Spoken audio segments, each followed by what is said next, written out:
കൈമുദ്രകൾ കൊണ്ടുള്ള അഭിനയമാണ് മോഹിനിയാട്ടത്തിൽ പ്രധാനം. 16 വർഷമായി മോഹിനിയാട്ടം പഠിക്കുന്ന വയനാട്ടിൽ നിന്നുള്ള അഭിന കേരള വിഷൻ ന്യൂസിനൊപ്പം ചേർന്നപ്പോൾ കഴിഞ്ഞ 14 വർഷമായി മോഹിനിയാട്ടത്തിൽ മികവ് തെളിയിച്ച ഒരു കൊച്ചുമിടുക്ക് എന്തായാലും നമ്മുടെ കൂടെയുണ്ട്. എന്തായാലും നമുക്കൊന്ന് പരിചയപ്പെടാം. എന്താണ് പേര്? അഭിന ശിവാനന്ദൻ. അഭിന എവിടെ നിന്നാണ് വരുന്നത്? വയനാട്. ഈ 14 വർഷമായിട്ട് ഈ മോഹിനിയാട്ടം മാത്രമാണോ പഠിക്കുന്നത്, അതോ വേറെന്തെങ്കിലും ഐറ്റംസ് ഇനങ്ങൾ കൂടി പഠിക്കുന്നുണ്ടോ? ഭരതനാട്യം, കുച്ചിപ്പുടിയും കേരള നടനവും പഠിക്കുന്നുണ്ട്. ഈ മൂന്നും അപ്പോൾ 14 വർഷമായിട്ട് പഠിക്കുന്നുണ്ട്. ഈ മോഹിനിയാട്ടത്തിലും അല്ലെങ്കിൽ ഭരതനാട്യത്തിലൊക്കെ ഈ താല്പര്യം വരാനുള്ള ഒരു കാരണം എന്താണ്? അച്ഛനും അമ്മയും. അച്ഛനമ്മയാണ് ഏറ്റവും കൂടുതൽ പിന്തുണയ്ക്കുന്നത് ഈ കാര്യത്തിലൊക്കെ? അച്ഛനും അമ്മയും പിന്നെ ടീച്ചറും. വീട് എവിടെയെന്ന് ചോദിക്കാൻ പറഞ്ഞത്. വീട് എവിടെയാണ്? വയനാട് പുൽപ്പള്ളി. വയനാട് പുൽപ്പള്ളി. അപ്പോൾ സംസ്ഥാന കലോത്സവത്തിൽ ആദ്യമായിട്ടാണോ പങ്കെടുക്കുന്നത്? ആയിരിക്കില്ല അല്ല, ഞാൻ 3 വർഷമായി ഇപ്പം. 3 വർഷമായി പങ്കെടുക്കുന്നുണ്ട്. അപ്പോൾ ഏതിലൊക്കെ എ ഗ്രേഡ് വല്ലതും കിട്ടിയിട്ടുണ്ടോ ഇതുവരെ? കഴിഞ്ഞ വർഷം കേരള നടനം ഉണ്ടായിരുന്നു, അതിന് മുമ്പത്തെ വർഷം മോഹിനിയാട്ടം ഉണ്ടായിരുന്നു.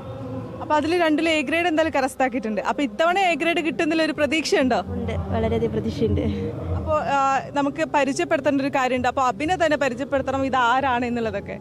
ഇതെൻ്റെ ടീച്ചറാണ്, കലാമണ്ഡലം ഋഷി ഷാജിജ. 14 വർഷമായിട്ട് ടീച്ചറാണ് എൻ്റെ ഗുരു. ടീച്ചറിൻ്റെ സപ്പോർട്ട് എന്ന് വെച്ചാൽ വളരെ വലിയ സപ്പോർട്ടാണ്. ടീച്ചർ ഇല്ലെങ്കിൽ എനിക്കിന്ന് സ്റ്റേറ്റ് നിൽക്കാൻ പറ്റുമെന്നും എനിക്കറിയത്തില്ല. അത്ര വലിയ സപ്പോർട്ട് തന്നെയാണ് ടീച്ചർ നിന്നിട്ടുള്ളത്. അപ്പോൾ ടീച്ചറെ, ഈ കുട്ടി പറയുന്നത് ടീച്ചർ ഇല്ലെങ്കിൽ സ്റ്റേജിൽ നിൽക്കാൻ പറ്റുമോ എന്നുള്ളത് ഡൗട്ടാണെന്നാണ് പറയുന്നത്. അപ്പോൾ ടീച്ചർക്ക് എന്താ ഈ കുട്ടീനെ കുറിച്ച് പറയാനുള്ളത്? അല്ലെങ്കിൽ പഠിപ്പിക്കുന്ന ഒരു സ്റ്റുഡൻ്റ് ആണ്, കഴിഞ്ഞ 2 തവണ എ ഗ്രേഡ് നേടി, കളിച്ച് മത്സരിച്ച ഇനങ്ങളിലുള്ള എ ഗ്രേഡ് നേടി.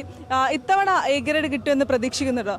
തീർച്ചയായിട്ടും പ്രതീക്ഷിക്കുന്നുണ്ട്. കാരണം അഭിനയുടെ പെർഫോമൻസ് വളരെയധികം നല്ലതായിരുന്നു. അതുകൊണ്ട് തന്നെ എനിക്ക് എന്തായാലും ഒരു പ്രതീക്ഷയുണ്ട്. അതെന്തായാലും എ ഗ്രേഡ് കിട്ടട്ടെ. എന്തായാലും ഈ കോസ്റ്റ്യൂമൊക്കെ കാണാൻ നല്ല രസമാണല്ലേ? ഈ കുട്ടികൾ അണിഞ്ഞൊരുങ്ങി ഈ ഒരു രൂപത്തിൽ കാണാൻ നല്ല രസമാണല്ലേ? തനിമയാണല്ലോ, അതായത് നമ്മുടെ കേരളത്തിന്റെ സ്വന്തം ഇനാണല്ലോ മോഹിനിയാട്ടം. അപ്പോൾ ഇത്തവണ ഈ മോഹിനിയാട്ടം മാത്രമേ ഉള്ളൂ, അതോ വേറെന്തെങ്കിലും ഇനത്തിൽ പങ്കെടുക്കുന്നുണ്ടോ? ഇല്ല, മോഹിനിയാട്ടം മാത്രമേ ഉള്ളൂ. കഴിഞ്ഞ 2 തവണ ഈ മത്സരിച്ച ഇനങ്ങളിലൊക്കെ എ ഗ്രേഡ് കിട്ടിയതാണ്. എന്തുകൊണ്ടാണ് ഇത്തവണ ഈ മോഹിനിയാട്ടത്തിൽ മാത്രം ഒതുങ്ങിപ്പോയത്? മോഹിനിയാട്ടം എനിക്ക് വളരെയധികം ഇഷ്ടമാണ്. പിന്നെ എന്നെ സംബന്ധിച്ചോളം മോഹിനിയാട്ടം കളിക്കാൻ വളരെയധികം ഈസിയാണ്. ചെറിയ ബോഡി ആയതുകൊണ്ടും പെട്ടെന്ന് ഒലയും എനിക്കങ്ങനെ പെട്ടെന്ന് കിട്ടും ബോഡി. അപ്പം മോഹിനിയാട്ടം വളരെ ഇഷ്ടമാണ് കളിക്കാൻ. പിന്നെ ടീച്ചറിൻ്റെ ഫേവറേറ്റ് ഐറ്റം എന്ന് പറഞ്ഞാൽ മോഹിനിയാട്ടമാണ്. ടീച്ചർ അത് എന്നിലേക്ക് ഈസി ആയിട്ട് മോഹിനിയാട്ടത്തിൻ്റെ അടവുകളും അതിൻ്റെ അഭിനയം, അതിൻ്റെ ഭാവങ്ങളും പറഞ്ഞു തരികയും അതെനിക്ക് പെട്ടെന്ന് മനസ്സിലാവുകയും ചെയ്യും. അപ്പം മോഹിനിയാട്ടത്തിനോട് എനിക്ക് അത്ര അടുത്തൊരു ബന്ധമാണ്.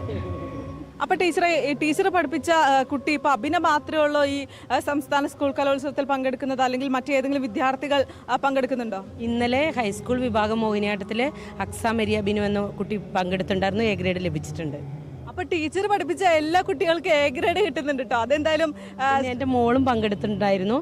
ഭരതനാട്യവും കുച്ചിപ്പുടിയും നാടോടി നൃത്തമാണ്. അപ്പോൾ ഈ പഠിപ്പിച്ച കുട്ടികൾക്കൊക്കെ എ ഗ്രേഡ് കിട്ടുന്നുണ്ടല്ലേ? ഈ കുട്ടികൾ ഈ സ്റ്റേജിലിരുന്ന് ഈ പെർഫോം ചെയ്യുമ്പോൾ നമുക്കറിയാം, ഈ നമ്മൾ കാണികളായിട്ടിരിക്കുന്ന ഈ പാരൻസ് ആണെങ്കിലും ടീച്ചേഴ്സിനാണെങ്കിലും ഭയങ്കര ഉള്ളിലൊരു ടെൻഷനായിരിക്കും അല്ലേ? നന്നായിട്ട് ചെയ്യാൻ പറ്റുമോ, അല്ലെങ്കിൽ നന്നായി ചെയ്യണം എന്നുള്ള ഒരു ടെൻഷനൊക്കെ ഉണ്ടാവുമല്ലേ? നമ്മൾ ഒരു 10 മിനിറ്റ് ആണെങ്കിൽ പോലും നമ്മളൊരു വളരെ വലിയൊരു പ്രാർത്ഥനയോട് കൂടിയിട്ടാണ് ആ സമയം നമ്മൾ വേദിക്ക് മുന്നിലിരിക്കുന്നത്. കാരണം അവർ തെറ്റാതെ നമ്മൾ എന്താണോ പഠിപ്പിച്ചത് അത് അവർക്ക് ചെയ്യാൻ കഴിയണമെന്നൊരു പ്രാർത്ഥനയോട് കൂടിയിട്ടാണ് നമ്മളിരിക്കുന്നത്. പിന്നെ അവർ ചെയ്ത് കഴിയുമ്പോൾ നമ്മുടെ കണ്ണ് നിറയും. ഈ വിദ്യാർത്ഥികളൊക്കെ എ ഗ്രേഡ് മറ്റും നേടുമ്പോൾ, അല്ലെങ്കിൽ ചില സമയത്ത് അവർക്ക് വിജയിക്കാൻ സാധിക്കണമെന്നില്ല, ആ ഒരു സമയത്തൊക്കെയുള്ള നിങ്ങളുടെ ഫീലിങ്സ് എന്തായിരിക്കും? ഒരു ടീച്ചർ എന്നുള്ള രീതിയിൽ, അല്ലെങ്കിൽ ഒരു പാരൻസ് എന്നുള്ള രീതിയിൽ നിങ്ങളുടെ മനസ്സിൽ എന്തായിരിക്കും അപ്പോൾ ഉള്ള ഒരു ഫീലിങ്സ് എന്തായിരിക്കും? അപ്പോൾ എന്താ അറിയോ, നമ്മൾ കുട്ടികളോട് പറയും സാരമില്ല, കാരണം നമുക്ക് പ്രതീക്ഷ ഉണ്ടാവാം, പക്ഷെ നമുക്ക് ഒരു ഫസ്റ്റല്ലേ കിട്ടുള്ളൂ. ഇപ്പോൾ ജില്ലയിൽ നമ്മൾ കടന്നു വരുമ്പോൾ നമുക്ക് ഒരു ഫസ്റ്റേ കിട്ടുള്ളൂ. അപ്പം നമുക്ക് ഫസ്റ്റ് കിട്ടുമ്പോൾ പോലും നമ്മുടെ പിന്നിൽ വരുന്ന കുട്ടികൾക്ക് ഒരു വിഷമമുണ്ട്. അത് തന്നെ നമ്മൾ മനസ്സിലാക്കണമല്ലോ. കാരണം ജില്ലയിൽ നിന്ന് ഒരു കുട്ടിക്കാണ് ഒരു ഐറ്റത്തിൽ പങ്കെടുക്കാൻ പറ്റുള്ളൂ. അപ്പോൾ അത് നമ്മൾ മനസ്സിലാക്കി തന്നെ മുന്നോട്ട് പോകുന്നുണ്ട്. അപ്പോൾ ഈ ഓരോ വർഷം കഴിയുമ്പോഴും അടുത്ത വർഷത്തിലേക്കുള്ള, അല്ലെങ്കിൽ ഈ കുട്ടികൾക്കുള്ള പ്രാക്ടീസ് എങ്ങനെയാണ് തുടങ്ങുന്നത്? വെക്കേഷന് തന്നെ തുടങ്ങും. കാരണം നമ്മൾ ഒരു കുട്ടി മുന്നിൽ നമ്മൾ കണ്ടുകൊണ്ടാണ് പ്രാക്ടീസുകൾ തുടങ്ങുന്നത്. അപ്പം നമ്മൾ ആ കുട്ടിക്ക് ഇന്നൊരു ഐറ്റം എടുത്താൽ ആ കുട്ടീനെ നമുക്ക് മുന്നിലെത്തിക്കാനും കുറച്ച് ശോഭിക്കാനും കഴിയുമെന്ന് തോന്നുന്ന കുറച്ച് കുട്ടികളുണ്ടാവും. കാരണം ഇതിനോട് അത്ര ഇൻട്രസ്റ്റ് ഉള്ളവരും, പിന്നെ പാരൻസിൻ്റെ ഒരു എന്താ പറയുക, അവരുടെ ഒരു സപ്പോർട്ടും കൂടിയാണ് എനിക്ക് കൊണ്ടുവരാൻ പറ്റുന്ന കുട്ടികളെ. കാരണം അവരുണ്ടെങ്കിലല്ലേ നമുക്ക് കുട്ടികളെ അങ്ങനെ മുന്നിലേക്ക് കൊണ്ടുവരാൻ പറ്റുള്ളൂ. ഈ വീട്ടിൽ നിന്നുള്ള പിന്തുണ എങ്ങനെയാണ്? വളരെ വലിയ സപ്പോർട്ടാണ്. അച്ഛനാണെങ്കിലും ഇതിനോട് വളരെയധികം ഇഷ്ടമുള്ളതുകൊണ്ടാണ് എന്നെ ഇതിനകത്ത് ചേർത്തത്. അമ്മ എന്ന് വെച്ചാൽ ചെറിയ പ്രായത്തിൽ പഠിച്ചിട്ടുണ്ട്, പക്ഷേ സാമ്പത്തികം കൊണ്ട് പിന്നോക്കം വന്നതുകൊണ്ടാണ് അമ്മയ്ക്ക് നിർത്തിപ്പോകേണ്ടത്. പിന്നെ അമ്മയുടെയും അച്ഛൻ്റെയും ഒരു ഇഷ്ടം കൊണ്ടാണ് ഞാൻ ഡാൻസ് പഠിക്കാൻ തുടങ്ങിയത്. അതുകൊണ്ട് അവരുടെ സപ്പോർട്ട് എന്ന് പറഞ്ഞാൽ വലിയ സപ്പോർട്ട് തന്നെ. അപ്പൊ അമ്മയ്ക്ക് സാധിക്കാൻ കഴിയാത്തത് മകളിലൂടെ അമ്മ സാധിക്കുകയാണല്ലേ? അമ്മ മാത്രമല്ല, അച്ഛനും നല്ലൊരു ആർട്ടിസ്റ്റ് ആയിരുന്നു. അഭിനയുടെ അച്ഛൻ നല്ലൊരു ആർട്ടിസ്റ്റ് ആയിരുന്നു.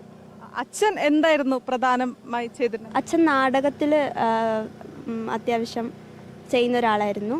പിന്നെ അത് കുറച്ച് കഴിഞ്ഞപ്പോൾ നിർത്തേണ്ടി വന്നു. അച്ഛൻ കൂടെ വന്നിട്ടുണ്ടോ? അച്ഛൻ വന്നിട്ടുണ്ട്. മകള് ഇങ്ങനെ അണിഞ്ഞൊരുങ്ങി കാണുമ്പോൾ അച്ഛൻ എന്താണ് ഒരു ഫീല്? സന്തോഷം. ഞാൻ ആഗ്രഹിക്കുന്നതാണ് കാണാൻ. ഇതുപോലെ നിരവധി കുടുംബങ്ങളാണുള്ളത്. ഈ തങ്ങൾക്ക് സാധിക്കാൻ അല്ലെങ്കിൽ തങ്ങൾക്ക് സാധിക്കാൻ കഴിയാത്തത് ഈ മകളിലൂടെ നേടുക എന്ന ലക്ഷ്യത്തോടു കൂടി തന്നെ ഈ സംസ്ഥാന സ്കൂൾ കലോത്സവത്തിൽ പങ്കെടുക്കുന്നതിന് വേണ്ടി എത്തിയിരിക്കുന്നത്. ക്യാമറമാൻ ഗോകുലിനൊപ്പം വിനയരാജ്, കേരള വിഷൻ ന്യൂസ്.